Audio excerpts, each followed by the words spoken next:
Salut tout le monde, aujourd'hui c'est lundi et nous sommes le premier jour de cette deuxième semaine de trading sur le mois de janvier. On espère avoir de très bonnes opportunités à prendre cette semaine et comme je vous ai dit, ma stratégie scalping, je vais commencer à la travailler sur un compte démo parce que la semaine passée, j'ai pas eu à travailler dessus réellement sur un compte. J'observais beaucoup plus ce qui se passait sur le plan graphique et voir comment structurer la stratégie.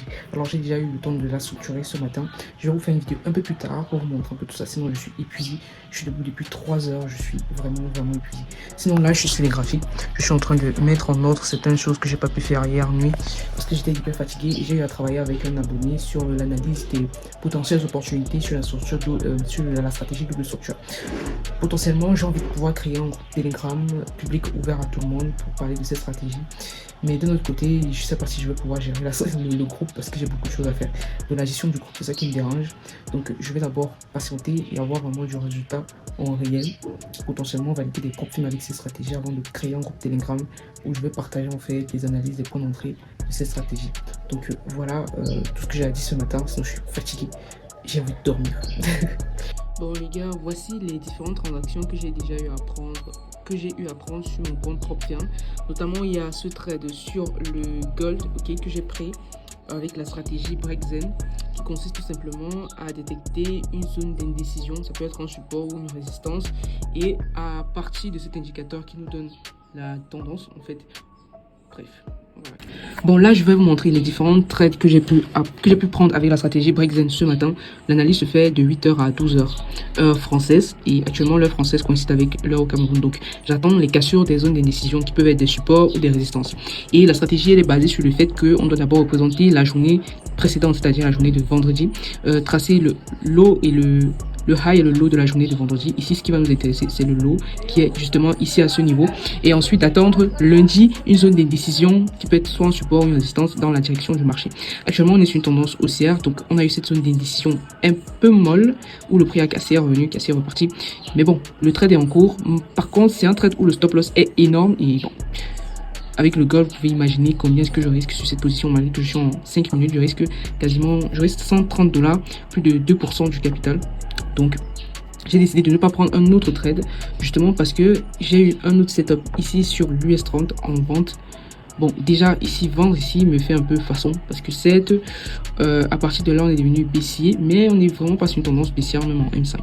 Mais bon, en respectant la stratégie, on devrait vendre à ce niveau où j'ai mis mon outil position, mais j'ai décidé de ne pas prendre ce trade justement parce que j'ai déjà pris un trade où je risque énormément sur le gold. Donc cette semaine, je vais juste rester avec le gold en espérant, peut-être si on va chercher le TP1 sur le gold, je vais mettre mon trade à BE.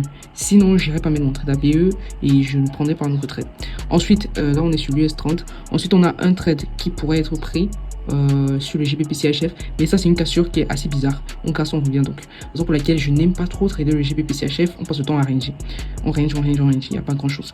Et pour finir, le pétrole qui au départ on est haussier, donc j'attendais qu'on me casse cette zone-ci de résistance oblique, mais bon, le prix a plutôt fait maintenant une résistance, un support, et du coup on va attendre si on casse ici. Par contre, je pourrais potentiellement rentrer ici parce que je vois que si on casse cette zone-ci avant 12h, actuellement il est 11h, je pourrais potentiellement vendre et avoir un stop loss qui n'est pas assez énorme et bon, vendre le pétrole. C'est tout. Je tiens aussi à noter que cette semaine, c'est une semaine où on a énormément d'annonces économiques dans la zone US. Donc, ça va potentiellement soit être un point positif pour nous dans le sens où les annonces économiques poussent le gold à la hausse, mais ça peut potentiellement aussi être un handicap dans le sens contraire. Donc tout ce que je vais faire, c'est patienter. Il n'y a plus grand chose à faire sur la stratégie Breakzen. J'ai déjà pris en train sur le gold. Je vais tout simplement attendre et espérer que limite on pas toucher au moins ce TP1.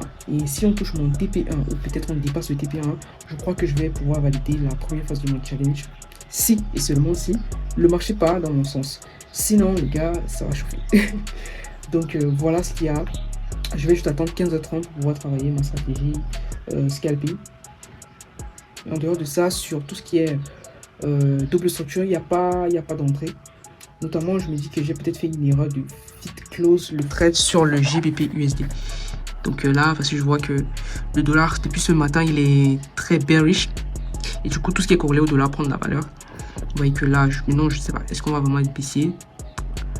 Autant de questions sans réponse. Est-ce que le dollar va être va prendre de la valeur par rapport à tout ce qui est GBP et dollars et euros. Parce que j'ai aussi un trade en vente sur le USD. On revient dans le point d'entrée. Et la zone ici a très bien réagi, cette zone psychologique. Déjà, il faut que je dépasse mon stop ici.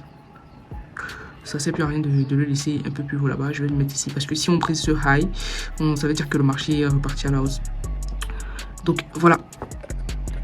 Ok les gars, voici le trade que j'ai eu à prendre lundi avec ma stratégie scalping. Vous voyez qu'il y a deux éléments que j'ai eu à prendre. En fait, ça c'est le seul trade que j'ai eu à prendre avec un autre que j'ai même pas à screenshotter. Ce jour-là, j'étais pas à la maison, c'est-à-dire lundi. J'étais pas à la maison, donc j'ai dû trader à travers mon téléphone. Et je suis rentré le soir pour mieux observer. Donc voilà une raison pour laquelle je n'aime pas trader sur mon téléphone. Je vois pas très bien le graphique comme sur l'ordinateur. Donc déjà, ce que j'ai observé avec ma stratégie, c'est que de 15h, ok, à 15h30, le mouvement du marché était baissier. Donc ce que j'allais uniquement chercher, c'était la vente. Donc ce que j'ai pu observer, c'est que bon, je pouvais avoir cette zone-ci, malgré que c'était pas vraiment bon pour un breaker block, ok. Je me suis précipité vraiment sur cette zone-ci. Et on n'avait même pas une bonne réjection du marché. Je suis rentré là et j'ai pris mon stop. Donc quand je suis dans rentrée, j'ai essayé de faire l'analyse vraiment de ce qui allait, ce qui devait être fait. Je me rends compte que je me suis beaucoup embrouillé avec le FVG. Parce qu'avec ces stratégies scalping, je me rends compte que les FVG ne marchent pas. C'est uniquement les order blocks et les breaker blocks. Et je pense qu'il faut que je revoie un peu des vidéos pour mieux identifier les OB et les breaker blocks. Parce que parfois je m'embrouille. Comme par exemple ici sur mon téléphone, j'ai cru croire que c'est un order block. Je sais pas. Est-ce que pour vous c'est un order block ou pas? Attendez, j'approche bien. Et ensuite, il y avait là, juste en bas, ce petit bougie là. Je ne sais pas si c'est un order block ou un breaker block. Et sinon, j'avais une meilleure entrée ici en haut. Ok, le marché est venu accumuler et reparti un peu à la baisse et reparti à la hausse. Donc, corriger et repartir à la hausse. Et ce que je vois, c'est que dès qu'il y a une accumulation dans l'OB, je ne dois pas prendre de trade. Littéralement. Dès qu'il y a une accumulation, c'est que c'est pas pour, même ici. S'il fallait même travailler le FVG, dès qu'il y a eu une accumulation, on prend pas. Parce que tous les meilleurs setups que j'ai eu à prendre, il n'y a pas eu d'accumulation en fait. Je prends l'exemple de ceci, parce que j'ai vu plus tard que la meilleure entrée devait être normalement ici à 17h30.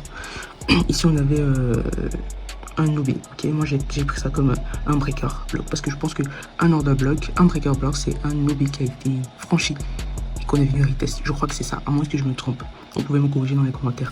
Donc ce que j'ai vu, c'est que bon, on avait ça c'est un OB bearish, ok, qui n'a même pas été travaillé. On l'a donc cassé. Au moment où on l'a cassé à ce niveau, le prix est donc revenu retest assis ici. C'est vrai que c'est assez flou, mais bon. Le prix est venu retest, ok. Mais je crois que la meilleure entrée c'était ici. Parce que quand le prix revient comme ça, on a une bougie englobante, on a une seconde bougie qui la suit, on a une troisième bougie. Donc même si je rentrais à la troisième bougie, vous dites que j'ai 3 bougies rouges alignées qui me donnent un momentum baissier, je devais toujours être rentable. Donc je crois que c'était potentiellement la meilleure entrée, sinon il devrait même pas avoir des trades. Donc soit je prenais ce trade-ci, soit je prenais même pas de trade le lundi. Et donc voilà un peu ce qui s'est passé lundi. Et puis au moment où je vous montre ça, il est vendredi. Et du coup j'ai pas eu le temps. Toute cette semaine-ci, je vous assure, c'est extrêmement difficile de tout faire. Aller au lycée, revenir, préparer les épreuves, évaluer tant qu'on évalue cette semaine. Aujourd'hui je suis pas encore à l'école. Donc c'est assez chaud. Hier j'ai essayé de regarder les graphiques mais j'ai pas pu parce qu'après c'était compliqué. Bon, j'ai pris cette stratégie, j'ai essayé de travailler ça avec ChatGPT pour la rendre un peu petit quoi, robotique ou mécanique, pour qu'on transforme ça en robot de trading. Parce que littéralement c'est comme si j'ai la difficulté, c'est même pas que c'est comme si j'ai la difficulté à travailler cette stratégie même en démo, surtout quand je pars au lycée. Quand je suis à la maison, ça passe, même quand je suis pas à la maison, si c'est que je sors, je pars quelque part. Ça me dérange pas parce que là-bas j'aurais pas un peu la pression de donner les cours. Mais sinon je réfléchis énormément pour trouver une solution à ça et pouvoir vraiment intégrer. Je trouve que c'est une très bonne stratégie scalping. Mais bon, il faut pouvoir être sur les graphiques. Et j'ai horreur de trader en regardant les graphiques sur mon téléphone. C'est tellement petit, mais parfois c'est pas très exact quand on regarde sur l'ordinateur. Donc vraiment tous les gens qui traitent avec le téléphone uniquement, moi je vous tire un coup de chapeau parce que c'est quand même assez compliqué. Les graphiques sont beaucoup meilleurs sur un PC que sur un téléphone. Raison pour laquelle vous voyez que beaucoup de traders ont les PC.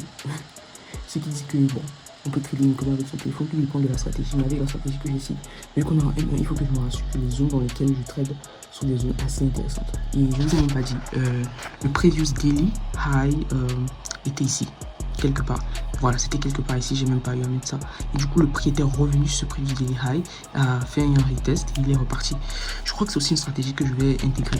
Et il y a aussi, j'ai vu une belle réjection sur le gold avec une stratégie qu'un des abonnés m'a partagé. Donc, c'est pas qu'il m'a partagé une stratégie, il m'a juste partagé un pattern qu'il voit tout le temps. Et il s'est inspiré de la double structure. Moi, je crois que c'est une stratégie qu'on peut bien transformer en big trading. Mais j'ai pas encore eu à travailler dessus. Je vais essayer de travailler dessus et vous montrer. Peut-être ça peut vous intéresser. Quelqu'un m'a parlé de la stratégie CRT. Bon, littéralement, je connais pas trop la stratégie CRT. Je connais pas. Mais je vais essayer de voir. Sinon, j'ai toujours mes 3 stratégies. Actuellement, le trade que j'ai pris sur le gold depuis lundi, il est toujours en cours. Bref, il faut que je vous laisse. Ciao.